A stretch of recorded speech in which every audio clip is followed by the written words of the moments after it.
question to get out of the way. Haylie Kemp are you related to Governor Brian Kemp in any form or fashion? No, I don't think so. Okay. Everyone asked that. Ever been to the governor's mansion? No. Yeah, everybody treats you a little bit nicer because they assume you're like related to you're telling the governor on us. Well, I don't know the governor. I've never met him. I'm not related to him. Understand. Okay. Well, good. We got that out of the way. So why don't you introduce yourself a little bit? Just tell us a little bit about who you are, and we said your name a little bit, maybe how long you've been at Chick-fil-A. I gotta think. Sorry. Okay. So I've been at Chick-fil-A for about almost 2 years, technically. It's kind of weird for me because I started back in 2021 of August, but I left for a year and a half in March, and I just came back. Okay. But when I hit March next month, I will hit 2 years officially. It's been a long time.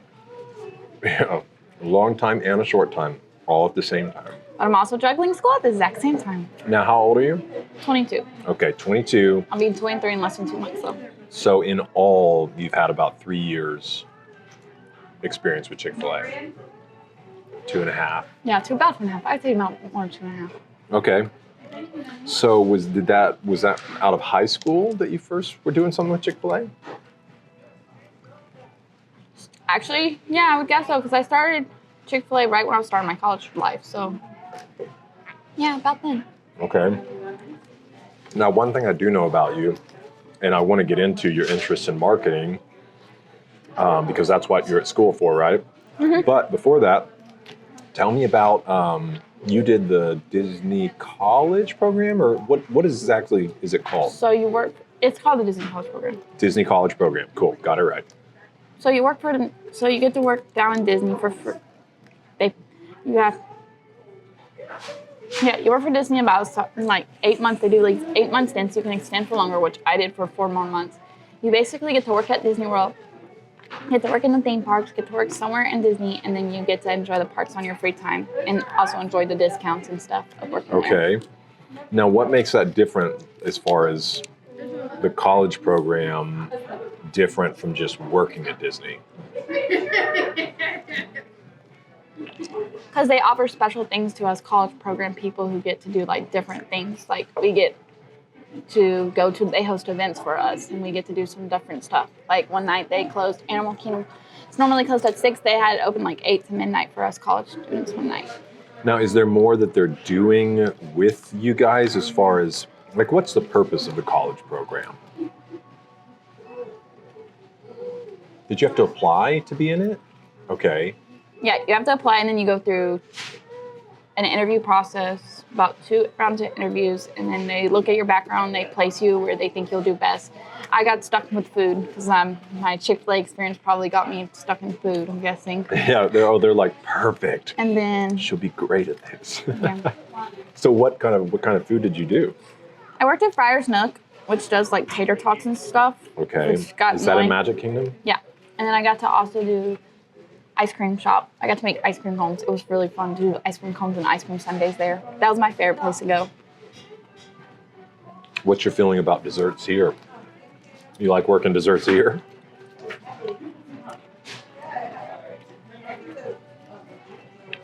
That's my favorite spot. Really? Desserts and drinks. Okay. That's where I found a lot, actually. You know, I've never actually done like a normal shift on drinks. Okay. It looks, and I've tried, I've stepped in and done a little bit, and it can get Intimidating. crazy fast. Yeah. Especially, so we're at the Bankhead location today, because Carrollton has 2 locations, Bankhead and Highway 27. You work at the Bankhead location. It gets pretty busy at times. I ain't gonna lie. You can be in like this very slow, and then like 5 minutes later, the drive-thru can be full, and you're like, where are all these people coming from?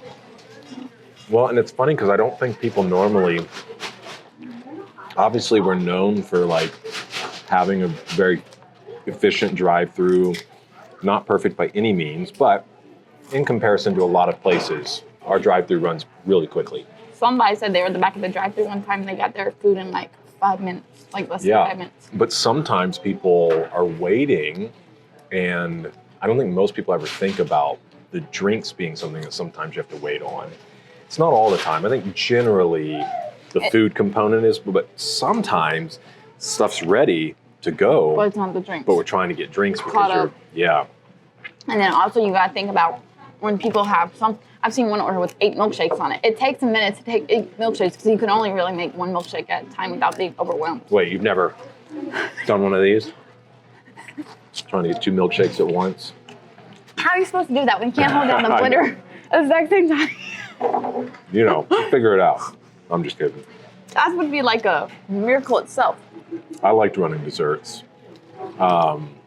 So back to the Disney College program. Okay, so you had to apply, and then obviously you moved down to Orlando for that year? Uh-huh. Okay, did they have specific housing or? It's called Flamingo East and West. You can be in like a 2x2 apartment, a 4x2 apartment, or 4x4 apartment. I was at a 2x2 apartment for like the first half. And then later on, I switched to a 4x2 because I was having problems with roommates and stuff. So I switched to a bigger roommate, my own room, which helps a lot. Yes, it does. You know, the roommate life is, Really hard. I think it's a good thing for people to experience, but I even go back to like the school experience I had. I don't know, I think there were definitely some crazy things, but the guys got along pretty well. There were 5 guys in one apartment. 5 guys? with 3 bedrooms. Oh. So there were 2 guys in 2 bedrooms, and then the guy who was kind of like your hall monitor type situation, he had his own room. So there were things like, obviously, you'd go to the fridge and some of your stuff might be gone. Guys started like drawing lines on their milk with a Sharpie, you know, to make sure that it wasn't. We split up our fridge. Like, everyone had a specific spot in the fridge. Okay. And even when you're living with in a 4x2, you're still living with roommates because you're sharing a bathroom. And then you're sharing the whole entire kitchen. Which, again, with girls, sharing a restroom can be a lot more difficult. A lot more stuff. Yes. I remember when we moved out, when everybody got all the furniture out, the guys, so there's like one girl's apartment, one guy's apartment, and the guys were kind of in charge of helping move some of the furniture and stuff. And this one girl who had her vanity like in her bedroom, when we moved everything out, there was just this big spot where her vanity was, where all her makeup would just like as she put it on, it would just fall to the carpet, and there was just this big like makeup spot on the carpet. That never happened to me because I'm not that much into makeup, but I do a little bit. You don't just like pour it on. No, Just I don't kidding. want that much makeup. Isn't that how makeup works? I'm just kidding. I don't know. Okay, so what do you feel like, you know, you took away from that college program? Was it what you were hoping it would be? It was a lot more stressful than I thought. How so? I don't want to be mean, but the leadership there at Disney is a lot more stressful and they're a lot less kind. Okay. And they're a lot less forgiving when you have to call out because you're sick or something. They're a lot less forgiving. Right. So it kind of stresses you out, and then they really don't. They can leave you in a spot that you're not good at for a long period of time, so your body ends up stressed. So it kind of stressed me out and kind of took away the fun of being there, but at the same time, Sure. the fun of being able to meet friends from like all over the states. I still have friends from different parts of the states that I still talk to this day. I mean, from around the country? I guess that's a big part of the takeaway. Yeah, sure. Around the country, I Well, guess. it's always interesting. Like, of course, leadership makes such a huge difference in any organization. Like, anybody you talk to that works, like, as soon as you say that, they're like, yeah, I know what you're talking about. Because the ability to remove any stress from any situation or from every situation is obviously not possible. But the way in which a leader handles stress, and then sometimes it does just come down to like whether you connect well with a leader or a certain leadership style. Because I know, like, when I think back on my life, there are a lot of times that, like, I feel like if I knew what I knew now, if I went back and worked with different leaders, me being a different person, like, I would have done better than I did. And it wasn't necessarily that I ever, like, just flat out bombed at something. But, well, there are definitely things I bombed at. But for the most part, it's just, like, your capacity probably now than even a few years ago is different as a person. Yeah. Because you get in stressful situations, and maybe back And you have then to it was learn just from like, them. dude, this is too much. But you learn. But then you over move down the time. road, and maybe you encounter some other stressful situations, and it's like, working out. You get stronger over time. I know what you mean by And that. yeah, and then so what used to stress you out a ton maybe doesn't stress you out as much anymore. I'm still working on it to this day. Yeah, of course. You can Well, ask any leader in this restaurant. I'm still working on it. It's a Yeah. slow day to day, but you know what? Everyone grows. yes. Everyone grows in their own capacity, and sometimes some people go slower than others, but everyone grows in their own way. You just gotta trust the process. Yeah. Well, one of the things that too, I've always said is like, everybody's going to fail at things. Like, failure is okay. The only time that you actually fail at something is if you fail to learn. If you go through something and yet can't take anything away from it, can't recognize, oh, maybe this is an area I could have done better in, or I should have done that differently, or I wish this would have gone differently. Like, if you don't have the ability to do that, then yeah, you've failed ultimately. But if you fail at something and can learn from it, then in a way, I don't feel like you totally fail. Do you feel like there's anything you took away from that experience that you kind of still carry today? One of the reasons I went down there was to know what it's like to be on my own without having a million people always watching out for me. To know what it'll be like once I graduate college, what it'll be like to be in the real world with like not having the parents constantly there for you. Yeah. I took away that it's possible if I work really hard and I just have to have people around me that I trust and they can help me with it. Sure. Which that's, especially going away somewhere, that can be hard to find sometimes. So you gotta trust the people around you and hope that you put the right people around you so that you don't mess up. So what was coming back like? You're down there for a year and then you come back. Was it like, oh my gosh, what am I going to do? Yeah. Yeah, a little bit. Matt Coleman does not know this. I was super nervous about my first day at Chick-fil-A Basic. When I had to redo Chick-fil-A orientation, I was super nervous to be back in Chick-fil-A orientation. What made you nervous? Just How things change. okay. More like nervous because I remember I was a whole different person before I left, and now I came back a different person. I was gonna wonder if people would see me as that different person who's grown into herself more. Yeah. What do you feel were the biggest changes?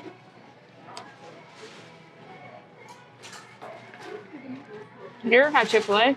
No, for yourself. Oh. You said coming back a different person. Probably more knowing about who I am and how not knowing that I can trust myself when I think I'm ready for something, and then trusting myself to do the right thing. That's cool. Well, let's move into a little bit about what you're doing right now. So did you start back in college? Did you pause college to go to the Disney program? So I was planning on doing college there, but then I got too stressed out, so I kind of just stopped college, and I took a year and a half off. Like once you came back? No, once I came back, I'm back in college. Gotcha. I started back last semester. Actually, my classes started a week before I came back. So I've been back since last semester. So the Disney college program partly for you was just trying to do some, that was during your break. Just figure out who I am and without people all around me and stressing me out. Pushing me in certain directions. Just giving me space to figure out who I am as a person. So when you started college the first time, did you have an idea of what you wanted to do? Nope.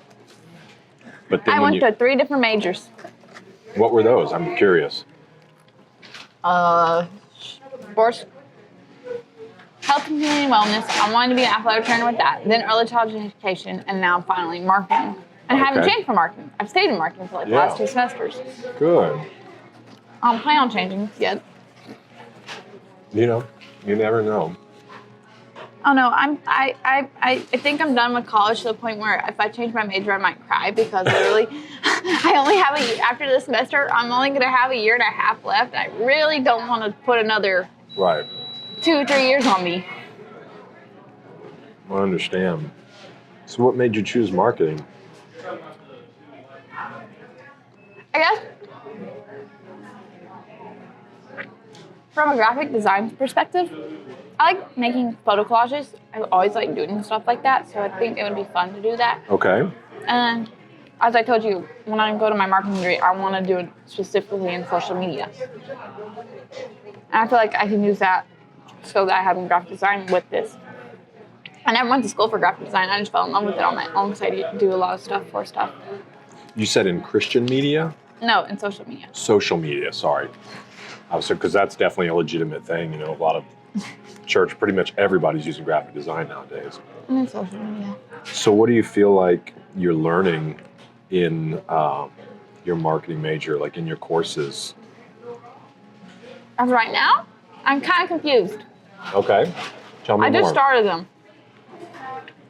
I know when I took accounting, because you have to take accounting when you start school. Okay. That was the most confusing thing in my life. I can understand that. I'm still starting. Numbers can be hard. I'm in my second semester. I'm taking accounting 2 right now, and I'm like, what in the world is happening? My marketing class, though, has been pretty fun. We've been looking at different stuff, about different kind of things. I think we're just going through the basic terms of marketing right now, because Sure. I'm taking in marketing. It's marketing, principles of marketing, and it's basically the definitions and the different things that go into marketing.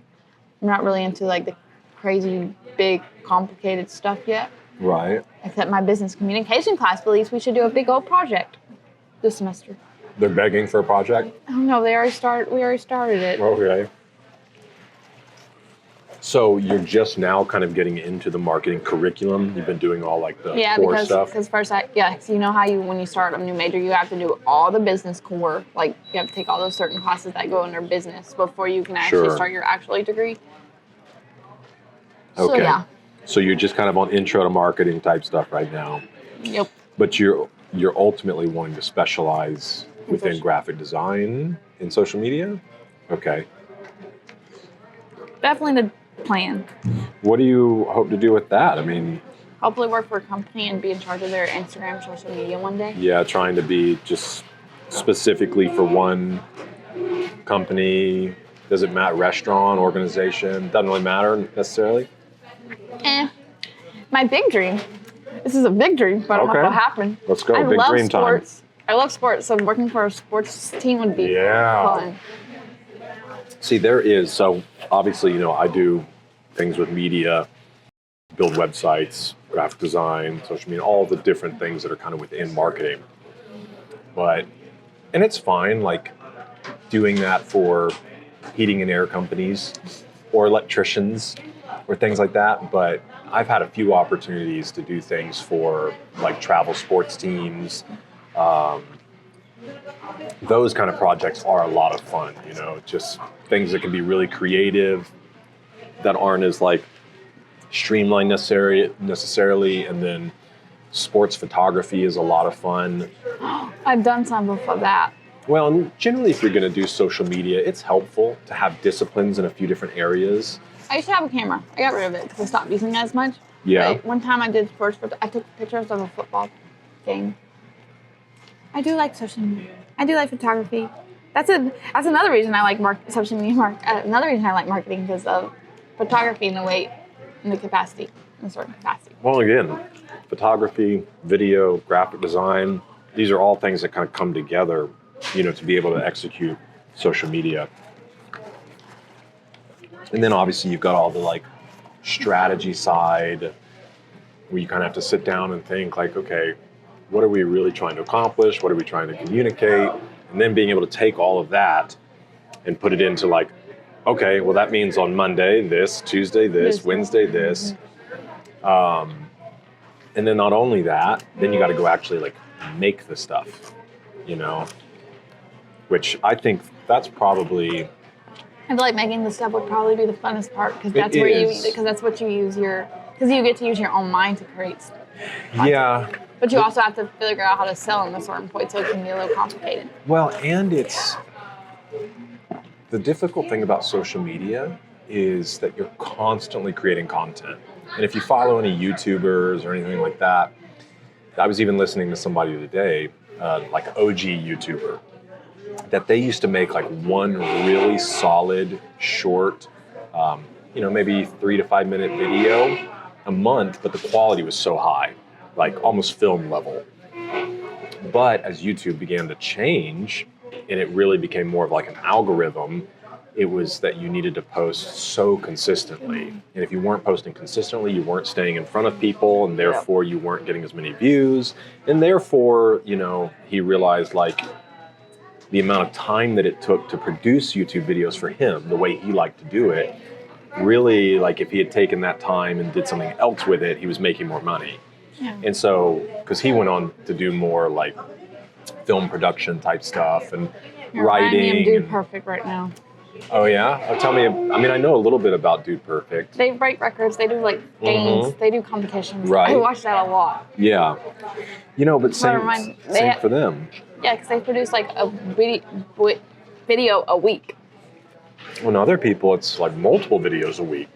And then some, obviously, depending on the content, if you've got more like news commentary, they can push stuff out every single day. But that's hard to do, you know, especially if you're trying to do it on top of like a job. You know, if you're working your way toward building something. But that is the interesting thing about social media, is everything you make pretty much lives once. You know, even today, obviously, with social media, like Reels and Shorts are really popular. And if you can get Reels and Shorts out of larger content, like maybe you film, especially with interviews, they film like a long interview, and then you can get like a bunch of Reels or clips and things out of that.